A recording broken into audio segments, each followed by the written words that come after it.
आप सभी का हार्दिक स्वागत है। हम पढ़ रहे थे बिहार बोर्ड में लगी पुस्तक किसले भाग 1 कक्षा 6 की ये पुस्तक है और यह चैप्टर है पिता का पत्र। गांधी जी ने जेल से अपने पुत्र को पत्र लिखा है। वही देखिए गांधी जी के पत्र किसको लिखा है। यहाँ पे आप एक चीज़ याद रखिएगा कि जो पात्र आए हैं उनको नोट कर लीजिएगा और कहाँ से लिखा गया है, कौन सी डेट में लिखा गया है। तो याद रखेंगे यह पत्र 25 मार्च 1909 में अब प्रीटोरिया जेल में लिखा गया है। अब बनेगा ऑप्शन बहुत अच्छा, तो याद रखेंगे, ध्यान दीजिए। प्रिय पुत्र, प्रतिमास एक पत्र लिखने और एक पत्र प्राप्त करने का अधिकार मुझे मिला है। अब मैं पत्र लिखूं किसे, मिस्टर रीच का, मिस्टर पोलक का, और तुम्हारा ख्याल मुझे बारी बारी से आया, लेकिन मैंने तुम्हें ही पत्र लिखना पसंद किया क्योंकि पढ़ने के समय तुम्हारा ही ध्यान मुझे बराबर रहता था। मेरे बारे में तुम जरा भी चिंता मत करना। विशेष कुछ कहने का अधिकार मुझे नहीं है। मैं पूर्ण रूप से शांति में हूँ। आशा है कि बा अच्छी हो गई होंगी। मुझे मालूम है कि तुम्हारे कुछ पत्र यहाँ आए हैं, लेकिन वे मुझे नहीं दिए गए।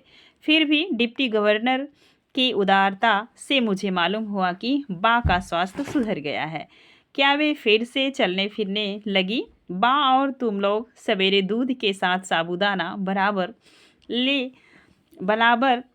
ले रहे होंगे। और अब कुछ तुम्हारे विषय में कहना चाहूँगा। तुम कैसे हो? तुम पर जो जिम्मेवारी मैंने डाली है तुम उसके सर्वथा योग्य हो और आनंद से उसे निभा रहे होंगे, मुझे ऐसी आशा है। मैं यह जानता हूँ कि तुम्हें अपनी शिक्षा के प्रति असंतोष है। जेल में मैंने यहाँ खूब पढ़ा है।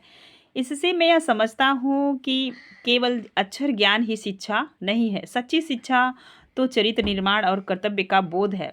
यदि यह दृष्टिकोण सही है और मेरे विचार से तो यह बिल्कुल ठीक है, तो तुम सच्ची शिक्षा प्राप्त कर रहे होंगे। आजकल तुम्हें अपनी बीमार माँ की सेवा का अवसर मिला है। रामदास और देवदास को भी तुम संभाल रहे हो। यदि यह काम तुम अच्छी तरह से और आनंद से करते हो तो तुम्हारी आधी शिक्षा तो इसी के द्वारा पूरी हो जाएगी। उपनिषद की एक टीका में लिखा है कि प्रथम अर्थात ब्रह्मचर्य अर्थात आश्रम संन्यास आश्रम के समान है। इसका मुझ पर गहरा प्रभाव पड़ा। आप एक चीज़ यहाँ पे याद रखेंगे, ब्रह्मचर्य आश्रम होता है, आप देखेंगे तो 1 से 25 साल तक, जिसमें बालक शिक्षा और जो है कि उचित तरीके से लेता है, फिर वापस गृहस्थ आश्रम में आ जाता है। गृहस्थ आश्रम में आता है, शादी होती है, फिर जीवन जिंदगी जीता है निभाते हुए। लास्ट में आता है संन्यास आश्रम, जो 75 वर्ष के बाद आता है। तो गांधी जी देख रहे हैं ब्रह्मचर्य आश्रम और संन्यास आश्रम को यहाँ पे जोड़ने का कार्य किए हैं। इस चीज़ को आप बखूबी याद रखिएगा के समान है। इसका मुझ पर गहरा प्रभाव पड़ा है।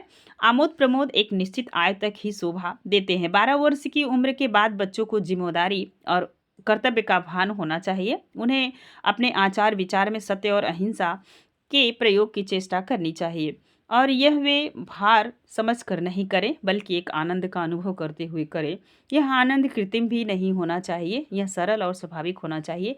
मैं जब तुमसे काफ़ी छोटा था तो मुझे स्वयं अपने पिताजी की सेवा करने में बहुत आनंद मिलता था। 12 वर्ष की आयु के बाद आमोद प्रमोद का बहुत ही कम बल्कि नहीं के समान ही अवसर मुझे मिला। संसार में 3 बातें बड़ी महत्वपूर्ण हैं, आप भी नोट कर लीजिएगा, पूछी जाएगी। इसको प्राप्त कर तुम संसार के किसी भी कोने में जाओगे तो अपना निर्वाह कर सकोगे। ये 3 बातें अपनी आत्मा का, अपने आप का और ईश्वर का सच्चा ज्ञान होना चाहिए। तुम क्या हो ये तुम्हें बखूबी पता होना चाहिए हर व्यक्ति को। इसका मतलब यह नहीं कि तुम्हें अक्षर ज्ञान नहीं मिलेगा, वह तो मिलेगा ही, लेकिन तुम उसी की चिंता करो, यह मैं नहीं चाहता। इसके लिए तुम्हारे पास अभी बहुत समय है। अक्षर ज्ञान तो इसलिए होता है कि जो कुछ तुम्हें मिला है उसे तुम दूसरों को दे सको।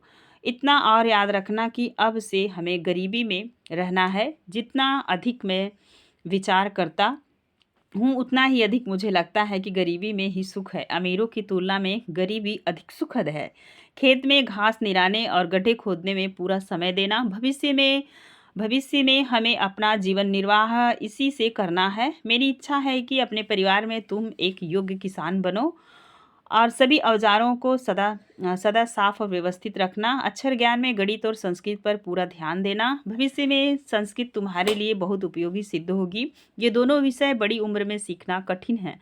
संगीत में भी बराबर रुचि रखना। हिंदी, गुजराती, अंग्रेजी के चुने हुए भजनों एवं कविताओं का एक संग्रह तैयार करना चाहिए। वर्ष के अंत में तुम्हें अपने यह संग्रह बहुत मूल्यवान प्रतीत होगा।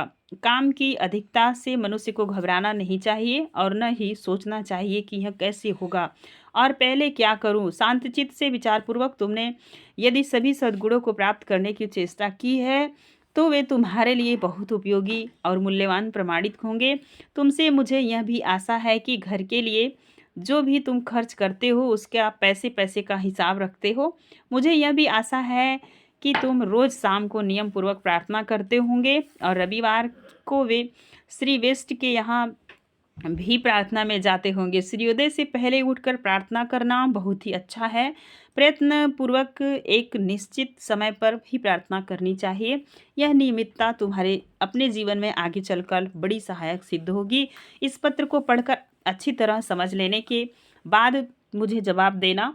जवाब जितना लंबा चाहो उतना लिख सकते हो। अंत में मैं अपने प्रेम सहित यह पत्र समाप्त करता हूँ। ये रहे मोहनदास करमचंद गांधी और जिनके नाम से 2 अक्टूबर को इनका जन्मदिवस बच्चों के बीच मनाया जाता है। और एक चीज़ आप याद रखेंगे कि यह पत्र आपको कैसा लगा कमेंट सेक्शन में कमेंट कीजिएगा। आपको बताना चाहेंगे कि हमने अरमान कविता पढ़ लिया है, असली चित्र कहानी, चिड़िया कविता, हॉकी के जादूगर और हार की जीत कहानी। तुम कल्पना करो छोटे छोटे वीडियोज़ में है, प्लेलिस्ट बनी हुई है, आप जाके वहाँ से ज़रूर देखिएगा। और भाग 1 करके प्लेलिस्ट होगी जिसमें क्लास 6 की किताबें होंगी। भाग 2 करेंगे तो उसमें 7th की होगी, भाग 3 में 8th की होगी। आज के लिए बस इतना ही, फिर मिलेंगे नेक्स्ट वीडियो में। धन्यवाद।